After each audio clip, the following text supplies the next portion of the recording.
Olá, está começando o Religare Conhecimento e Religião. Qual é a história da liberdade religiosa? Nós vamos conversar sobre isso com meu convidado de hoje, Humberto Schubert Coelho, da Universidade Federal de Juiz de Fora. Humberto, bem-vindo ao Religare. Oi, Flávio, tudo bem? Muito obrigado pelo convite, estou muito honrado de estar aqui. Cada vez mais eu percebo a importância de nós fazermos essa ponte entre a pesquisa acadêmica e a divulgação dela para o público mais amplo. Sim, muito importante realmente. E você já nos acompanha através do nosso canal do YouTube, do nosso canal do podcast? Procure por Religare Conhecimento e Religião, inscreva-se no canal, marque no sino para receber as nossas notificações. E como eu disse, você pode também acompanhar o formato podcast dos programas, procurando pelo nosso programa no seu desenvolvedor preferido, como por exemplo o Spotify. Bem, Humberto, você lançou neste ano de 2022 a obra História da Liberdade Religiosa, da Reforma ao Iluminismo, uma obra publicada pela editora Vozes. Queria conversar um pouco com você sobre esse tema e perguntar inicialmente como é que é a história da produção desse livro. Ótima questão inicial, porque eu tenho um carinho muito grande por esse trabalho. Nós, às vezes, escrevemos livros com base numa pesquisa mais recente, um período de 1, 2, 4 anos, seria talvez o normal da vida acadêmica, não é? Mas esse trabalho, ele começou com um sonho durante o meu doutoramento, mais ou menos entre 2009 e 2010, né? Foi aí que eu realmente, a partir da leitura de historiadores da religião e de historiadores da filosofia, que faziam a ponte entre esses dois registros, entre esses dois desenvolvimentos históricos, eles me fascinaram, me despertaram tanto interesse que nasceu em mim, ou germinou em mim pela primeira vez, aquela semente de pretender algum dia escrever uma história da filosofia mesclada, amalgamada a uma história da religião, né? Isso, para mim, soava muito importante. Mas, por muitos anos, essa pretensão ela ficou no horizonte, né? Ela parecia inexequível. Eu ia acumulando resenhas e os livros, os artigos que eu podia. Naturalmente, a vida ela tem as suas próprias exigências, então eu ia trabalhando com filosofia moderna, que é o meu cargo, né, na Universidade de Juiz de Fora, e sempre tendo em vista o que é que Spinoza diz sobre isso, o que é que Leibniz diz, o que é que Voltaire diz, tentando compor ali aquele quadro, mas muito devagarinho, muito tentativamente. Finalmente, graças, até está citado no livro isso, né, a um apoio inesperado que eu recebi do Instituto Homero Pinto Vallada, por ocasião do meu pós-doutorado na Universidade de Oxford, que no último instante, com tudo pronto, apartamento, tudo, nós tivemos um cancelamento genérico das bolsas de pós-doutorado, de outros tipos de bolsas no país, e, estando à míngua descoberto, fui buscar outras alternativas e, por sorte, eu encontrei esse apoio do Instituto Homero Pinto Vallada e da Clínica Jorge Jaber. Quando eu terminei a minha pesquisa pós-doutoral, que incluiu visitas quase diárias a uma biblioteca especializada em história da igreja, é o termo técnico da época, né, do começo do século XX, para o que hoje já é mais entendido como história da religião, eu me senti seguro, cheguei a comentar com o Instituto que teria um livro a ser publicado talvez no final de 2021, e o Instituto novamente, de maneira muito generosa, disse que teria interesse em patrocinar esse livro. Então foi uma história difícil, né? Ganhamos todos, porque a obra ficou de fato muito boa. O que significa a sua perspectiva de história, né? Acompanhei aqui logo no início, você fala sobre isso, né? Qual que é o entendimento do história de algo, né? Você faz a história da liberdade religiosa. Qual que é essa noção de história que você traz no seu livro? Perfeito. Com base nos autores que eu vinha estudando, eu tinha uma concepção muito, digamos assim, orgânica de história. Não uma concepção de episódios isolados, mas sim uma concepção da evolução dinâmica da cultura. Eu até tenho uma série no YouTube com um canal com o meu nome, que é a série Cultura, onde eu trato praticamente só disso. Às vezes com um link ali com a filosofia da religião, com a arte, alguma coisa assim, mas a partir dessa perspectiva histórico-cultural. É muito sugestivo no livro que o livro não começa, como ele promete no título, com a reforma. Ele começa na Idade Média, porque eu entendo que não existe começo histórico. A história ela não pode começar de lugar nenhum. É sempre necessário falar de uma pré-história, ou seja, de uma pré-condição de coisas, né, de arranjos culturais, mentais, de consciência, que permitem a história que eu vou começar a contar. Então, embora a Idade Média efetivamente não entre nessa história, é absolutamente inevitável falar desses últimos 2, 3 séculos, na medida em que ela forma a pré-história do que nós vamos falar. Eu acho que isso ajuda muito a explicar qual é a nossa concepção de história assumida no livro. Ela é relativamente influenciada por Hegel, mas também mediada por autores recentes que trabalham com várias teorias da subjetividade, como Dieter Henrich, também filósofos políticos. Você trabalha com, vamos colocar aqui dois termos, né? Liberdade e religião, né? Você fala de equívocos no modo como a religião ela é tratada, né? O que que a gente pode encontrar nessa obra com relação a tais equívocos, né? O que que você assim alerta o leitor, né? Cuidado, né? Por aqui não vamos seguir. Pois pode ser que essa nossa percepção seja errada, mas nós temos uma sensação de que muitas vezes a história da religião ela é contada a partir de uma perspectiva partidária.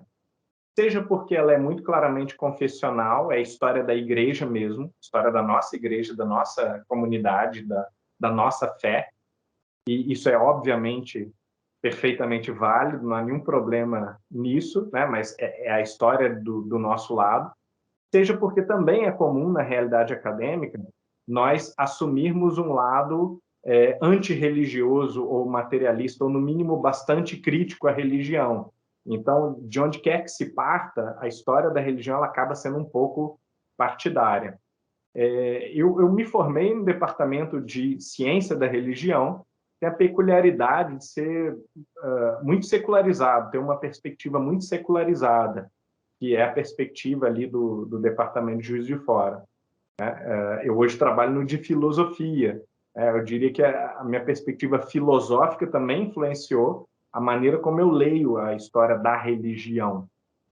Mas, fundamentalmente, a ideia central do livro é buscar uma possível neutralidade acadêmica em meio às disputas entre vieses antirreligiosos, né, particularmente anticatólicos, no Brasil são muito fortes, né, muito intensos, na leitura da história, na leitura da Idade Média, do Renascimento, e, por outro lado, vieses confessionais, ou protestantes, ou católicos, poderiam ser até judeus, né? Infelizmente, eu não tive fôlego para inserir de maneira consistente a perspectiva judaica, mas poderia ser também o caso, né? Então, do ponto de vista da história da religião, seria essa complicação. Do ponto de vista da história da liberdade, a complicação principal, eu entendo, tem a ver com a história da religião, né, e com a ideia nascida no iluminismo de que a liberdade está em contradição com a religião. A liberdade moderna ela está em contradição e não é possível na presença da sociedade religiosa. Quando, na verdade, isso é falso de duas maneiras fundamentais.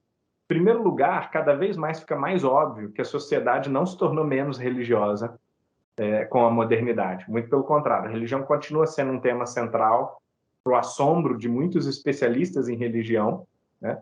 E, por outro lado, a ideia de que a liberdade moderna, as liberdades democráticas, os direitos individuais ou as liberdades individuais, estariam em contradição com a, talvez, instituição, talvez a própria noção de religião ou doutrinas religiosas.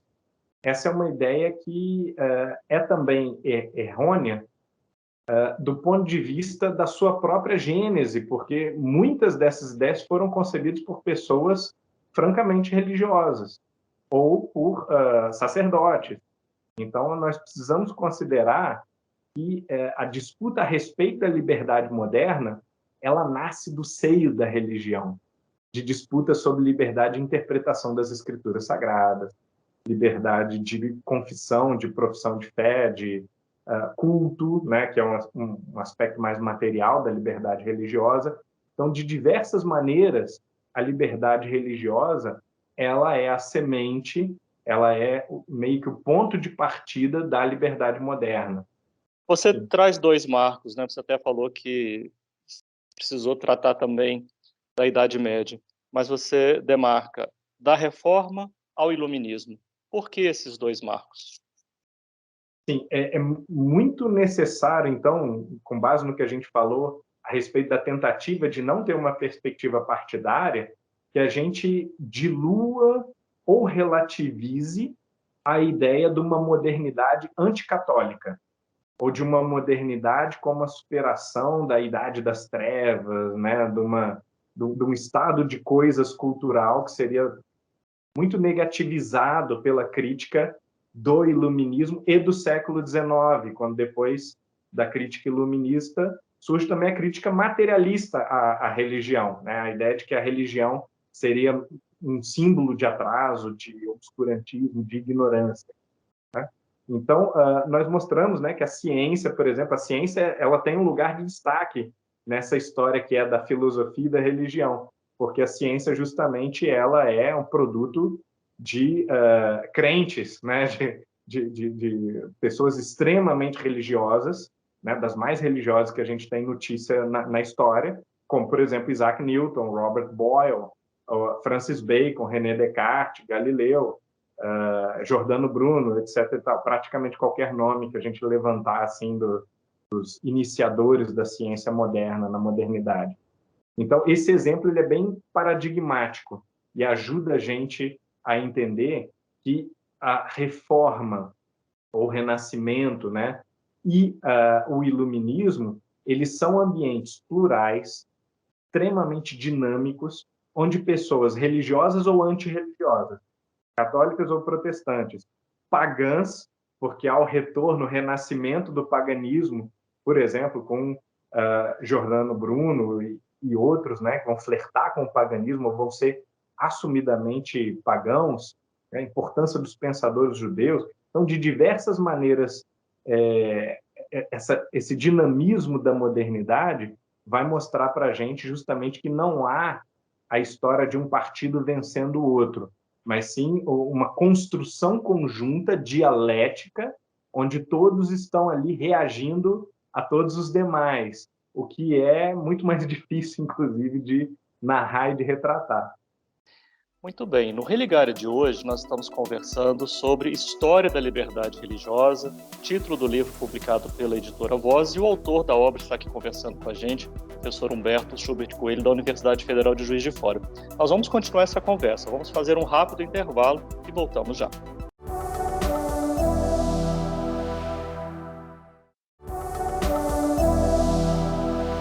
Estamos de volta com o Religare, Conhecimento e Religião. Hoje nós estamos conversando com Humberto Schubert Coelho, ele é do Departamento de Filosofia da Universidade Federal de Juiz de Fora, autor da obra História da Liberdade Religiosa, da Reforma ao Iluminismo, obra publicada pela editora Vozes, que gentilmente nos cedeu o material para a gente trabalhar aqui e conhecer o livro do professor Humberto. Humberto, essa relação entre religião e ciência, né? O que a modernidade traz de marco para esse debate? Como que a gente, o que há de novo, de específico nesse debate? É muito interessante o lugar da ciência na modernidade, porque na Idade Média a ciência estava perfeitamente integrada à religião. Ciência e religião quase que se confundiam. Na modernidade começa a haver uma divisão, mas aqui é preciso a gente qualificar muito o nosso entendimento do que é que essas pessoas na época faziam e concebiam como ciência, e não é exatamente o que no final do século XIX ou começo do século XX será concebido como ciência, né? Já realmente quase com a exclusão absoluta da religião ou em oposição à religião, tentando desmentir ou desmistificar a religião, por exemplo, né, com várias perspectivas que mostram, né, como um tipo de projeção das carências, das fraquezas humanas, né? Nessa época, o que está acontecendo não é isso. Nós temos cientistas que exigem a independência metodológica da ciência, né? Galileu é talvez o nome mais significativo de todos, até porque outros titãs da ciência, como Newton, faziam menos questão, talvez, do que Galileu, né, dessa separação, ou já usufruíam da separação da independência alcançada à época de Galileu, de Descartes e Bacon. Mas é também muito importante observar que esses pais da ciência, ou filósofos, ou cientistas propriamente ditos, eles tinham um senso de missão, de vocação divina em relação à prática científica. Bacon, por exemplo, a gente tem um capítulo dedicado a Bacon, que vai mostrar muito claramente como o entendimento de Bacon a respeito da ciência e do progresso, ele é um conhecimento totalmente fundado nas escrituras.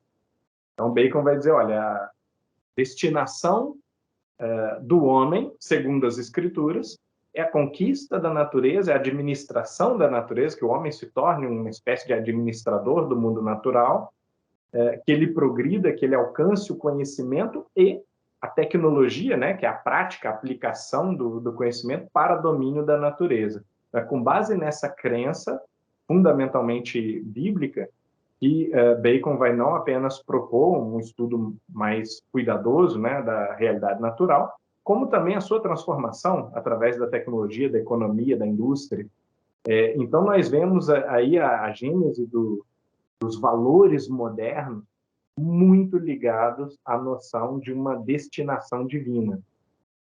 Nós não podemos tratar capítulo a capítulo, né, dos 6 capítulos da obra, mas eu gostaria de chamar, então, assim, pelo menos 2 dos aspectos mais centrais. Você já falou o que significa falar da reforma ao iluminismo, mas o que significa falar desse debate religião e ciência do ponto de vista da reforma, ou mais especificamente, né, do tema da liberdade religiosa, melhor dizendo, né, da liberdade religiosa a partir da reforma.